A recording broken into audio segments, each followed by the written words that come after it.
Welcome to Brand OTC, where we answer your branding questions with a full over the counter product.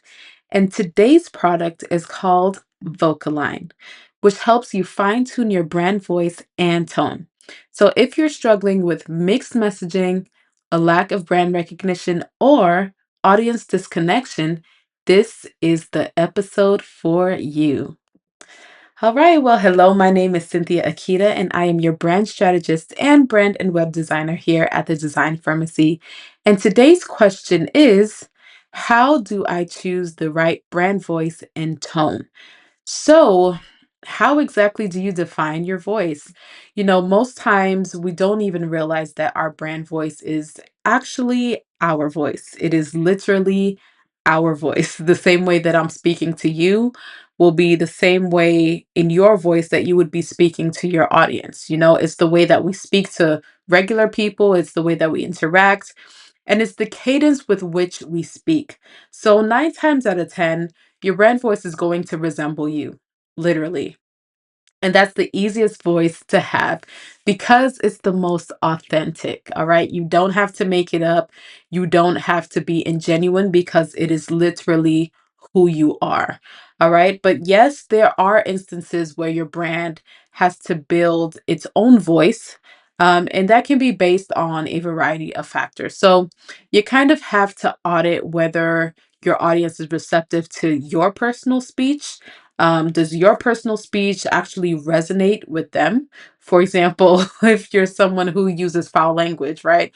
And you decide you want to have a podcast where you talk about the Bible, that's not really going to work out, right? Based on Christian values, right? So you wouldn't want to use that type of speech. You wouldn't want to use that type of a voice in that particular brand because it kind of goes against what that brand stands for or what some of the beliefs are. So, um, giving you a different example. For example, let's say you're building a bar, right? You don't want to have a bar, like a brick and mortar bar, where people enter and you're speaking to them like you're a character on Coco Melon, right? Because can you imagine, like, you enter a bar or a restaurant, and if it's a themed restaurant, then yes, it makes sense. But I would think that some people go to bars to get away from their kids, right? Because hopefully nobody brings their kid into a bar. But you go to a bar to get away from your kids, and then people start talking to you as if they're children or as if they're animated characters. I'm sure it would probably drive you crazy. You'd be confused, like, what in the world's like, where am I? What is this? So, the type of speech or the type of voice that you have has to really resonate with your audience and the type of business that you're building. So, that kind of makes me think a little bit about code switching. So, how many times have you gotten on an interview or some type of an official call, right? And you turned on that customer service voice, like, yo, my guy, we're gonna hang out this weekend, and then you get a call, you're like, ring, ring, ring. Oh, hello, hi. How are you doing? Actually, I'm doing very well. Thank you so much for asking. And then it's like people are looking at you like, wait a minute, I didn't know you had it in you, right? And so we've all done it. We've all done it at some point in time. And that's because professionalism has generally had a specific voice, tone, and mannerisms, right? It's typically had specific guidelines of what it looks like, what it sounds like to be professional. And while that's changed a little bit and um kind of relaxed a bit more over the years, it's still very much like ingrained in all of us. No one generally goes into the office with a boombox on their shoulder and, playing whatever music because that's just not the environment for that. So, in the same manner, there's also a certain level of speech that is expected of you in a way to show that you are professional, that you are respectful, that you are the person for the job. So, as a professional person, you enunciate your words, you don't use slang, and a lot of times we do it without noticing because we understand and we have subscribed to what the requirements of that type of voice and tone is. So let's get back to the question. How do I choose the right tone? So the first question I want to ask you is, if your brand was a person, which you should kind of view it in that manner, how exactly would it speak? Think about your purpose, think about your vision, think about your audience. Those are all of the foundational elements that we talk about in brand strategy. Think about those things. And let's say if you were an empowering brand, your voice should match that, right? So it should be confident, it should be uplifting, it should be knowledgeable, because that's how you are going to reach and impact your audience. That is what they will be receptive to. The next thing is, you want to understand and survey your audience. Your audience, these are the people you're talking to. They matter, right? So how exactly do they speak? What are their challenges? What are their values? What are their communication styles? And I'm sure if you've ever had some type of a family dynamic or family therapy, or even just being a part of a family, I'm sure you've learned that everybody has their own communication style. Everyone has their own temperament. And so you kind of speak to each person differently, even in your friend group. Like, I know I sometimes I have friends where if I'm going to say something that's not so pleasant to them, I need to give them a bit of a disclaimer and remind them that it's not coming from a bad place, right? And so everyone has their own communication style. So you need to identify what that communication style is for your audience that they are most receptive to. For example, I know sometimes we say that, if you're going to critique somebody, tell them something good first, lead with the good thing before you go to the not so good thing. That way, they're not so defensive about it. So it's important to understand how your audience receives information, how they understand information, and what type of voice or speech causes them to react or causes them to go towards whatever the end goal may be, whether it's a product, having them sign up for an event, whatever it may be that you're working on. So understand and survey your audience. And then, oh, actually, before we move on, I also want to point out that the way that you engage with someone who is a high level executive is going to be completely different from how you engage with maybe a solopreneur, a creative entrepreneur. Like, if someone mentioned KPIs, is that something that your audience would understand? So you definitely want to consider the type of vocabulary, the language that you're using, and make sure that it actually fits the type of people that you're talking to. You don't want to be too technical if that's not something that your audience receives well. Okay. Next, speak in a tone that addresses their needs. So, do they need a motivator who is a bit tough?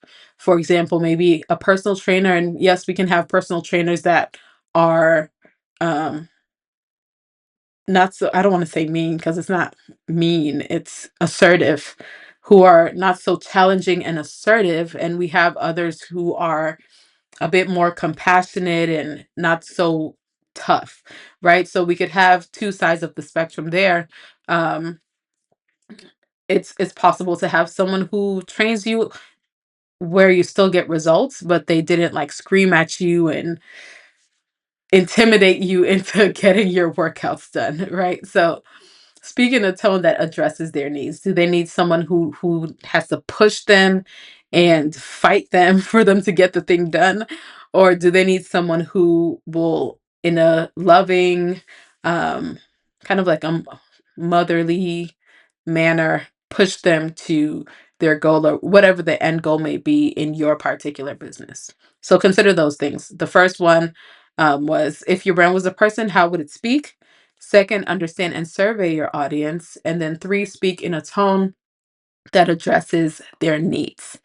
All right. Now, I want you to establish some key voice characteristics. So, what you're going to do is you're going to break down your voice into three core traits that define your brand, and how it should sound on all of your content. So, for example, if you have an inspirational characteristic, if that's one of your core traits, your tone would be, or your voice would be, encouraging and motivating. If your if a core trait of yours is to be educational, you will be providing clear, helpful insights. And so that's what your voice will kind of echo.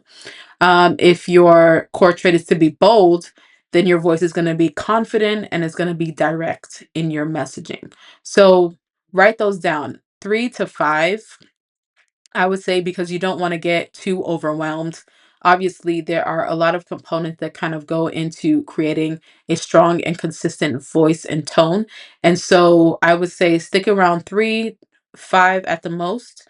That way you can really hone in and start perfecting that voice, especially if it's not your personal voice. And even if it is your personal voice, because you may not necessarily be selling all the time, or marketing yourself like as a person, you may not have those aspects really perfected, and you probably haven't really honed in on how you can.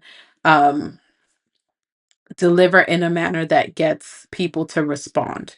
Because when you're having a conversation with someone, you're not having that conversation to sell them something or to get them to do something, right? And so even if it is your own voice, you do want to take a moment to do these exercises to make sure that you are really digging deep and really clarifying how consistent you want your voice to be and how that will be implemented within your brand. All right. So I said, for example, if you have an inspirational brand, your voice will be encouraging and motivating. If it's educational, it's providing clear, helpful insights. Sorry. And then if it's bold, it will be confident and direct in your messaging. All right. Pardon me. I had to go grab my little one. So if you see me pausing or taking a couple of breaks, it's because she is literally on my lap. All right, so let's continue. Where were we? So the first thing you want to do is to establish your key voice characteristics. And I mentioned you want to have 3 to 5 core traits that define how your brand should sound on all of your content. All right. The next thing you want to do is you want to adapt your tone for different contexts.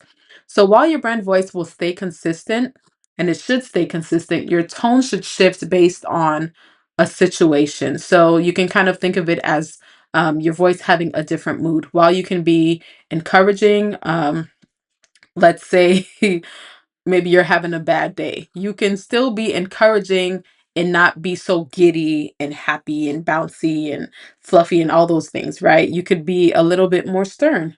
Um, and still be encouraging it, getting your point across, right? So I want you to think about social media. What kind of tone will you use on social media?